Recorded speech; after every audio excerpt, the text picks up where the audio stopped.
সর্বশেষ যে লোকটা জান্নাতে যাবে তাকে আল্লাহ তাআলা জাহান্নামের আগুনে পোড়াতে পোড়াতে ছাই বানিয়ে ফেলবে। আল্লাহ বলবেন, জিব্রাইল যাও একটু দেখো, একটা মাত্র সেজদা দিয়েছে আমাকে, এরকম কাউরে পাওয়া যায় কিনা। বাটি চালান দিয়ে দেখো পাওয়া যায় কিনা। খুঁজে খুঁজে কাউরে পাবে না। আল্লাহ বললেন আবার দেখো, খুঁজে খুঁজে একজনকে পাবে, সামান্য ইমানের ছিটে ফোঁটা তার অন্তরে ছিল।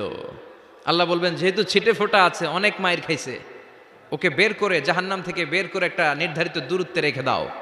রেখে দেয়া হবে, কিন্তু জাহান্নামের আগুনের লেলিহান শিখাতে তার গা ঝলসে যাবে।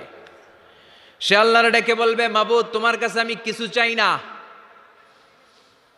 জাহান্নাম থেকে তুমি আমাকে বের করেছো, জীবন নদীর পানি তুমি আমার গায়ের মধ্যে ঢেলে দিয়েছো, আমি আবার সজীবতা ফিরে পেয়েছি। আমি তোমার কাছে জান্নাত চাই না, শুধু নিরাপদ একটা দূরত্বে আমাকে রেখে আসো, যাতে জাহান্নামের আগুন আমারে কষ্ট দিতে না পারে। আল্লাহ, আমি কিন্তু তোমার কাছে জান্নাত চাই না। কি চাই না? জান্নাত চাই না, কিন্তু জাহান্নামের আগুন আমারে কষ্ট দিচ্ছে, এতটা দূরত্বে রাখো যাতে জাহান্নামের আগুন আমার গায়ে না লাগে। আল্লাহ বললেন, ওকে রাখবো, কিন্তু আমার সাথে একটা কন্ট্রাক্টে যেতে হবে, যে এটা তোমাকে দিলে তুমি আর নতুন করে কিছু চাবা না।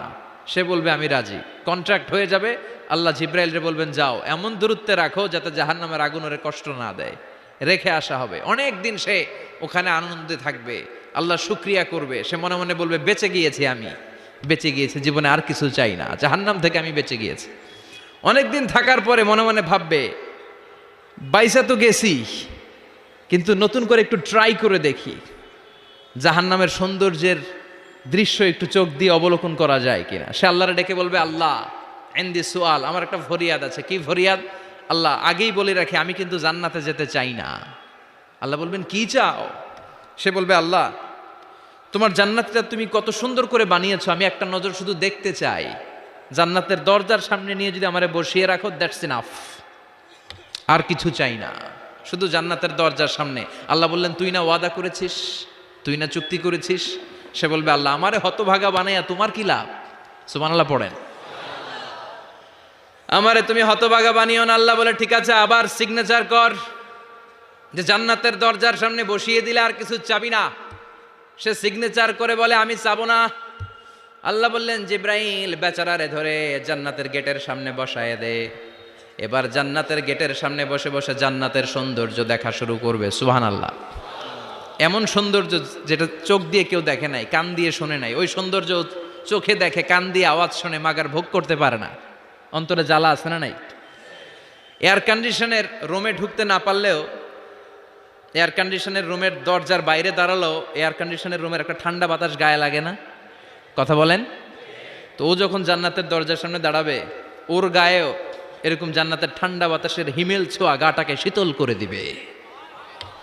ওই শীতল হয়ে যাওয়ার পরে আর তো সহ্য হবে না, আবার আল্লাহরে ডাকবে। মনে মনে ভাববে, আর একটু ট্রাই করি না, দোষ কি, আস্তে আস্তে অনেক দূর তো আগাইছি। সুবহানাল্লাহ কইবেন না? এবার আল্লাহরে বলবে, আল্লাহ ইনদি সুআল, আল্লাহ তুমি যদি কোনো বিষয়ে নতুন করে ডিসিশন নাও, তোমারে জিজ্ঞেস করার মতো কি কেউ আছে? আল্লাহ বলে, না, আমি তো সব রাজার বড় রাজা, মহারাজা, আমার উপরে তো কারো কথা চলে না। ওই হতভাগা লোকটা বলবে, আল্লাহ এত সুন্দর জান্নাত তুমি বানালা, চোখ দিয়ে সৌন্দর্য দেখি, কান দিয়ে আওয়াজগুলো শুনি, হুর আর গেলমান হেঁটে বেড়ায়, এত সুন্দর জান্নাত চোখ দিয়ে দেখি, ঢুকতে পারি না, আমারে কষ্ট দিয়ে তোমার কি লাভ? ও আল্লাহ, আমারে তুমি মাফ করে দাও, জান্নাতের চিপার মধ্যে এক কর্নারে তুমি একটু আমারে জায়গা করে দাও। আল্লাহ বলবেন, ওয়াই হাক ইয়াবনা আদম, তোর ধ্বংস হোক হে আদম জাত, মা আগদারাকা, তোর চেয়ে বড় গাদ্দার আমি আমার সৃষ্টিকুলে কাউরে দেখি নাই, কারণ তুই আমার সাথে চুক্তি করিস আর চুক্তি ভঙ্গ করিস।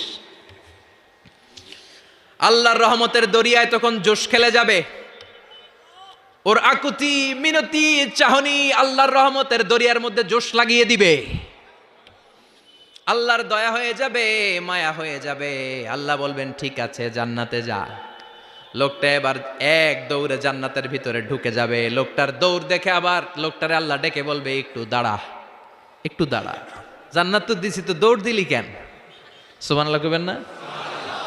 লোকটি বলবে, আল্লাহ প্ল্যান তো আমি কম করি নাই, এত চেষ্টার ফলে আমি আসতে পারছি, আবার যদি তুমি বাইর করে দাও, এই জন্য এক দৌড়ে এমন চিপার মধ্যে লুকামো যাতে তুমি আমার না দেখো।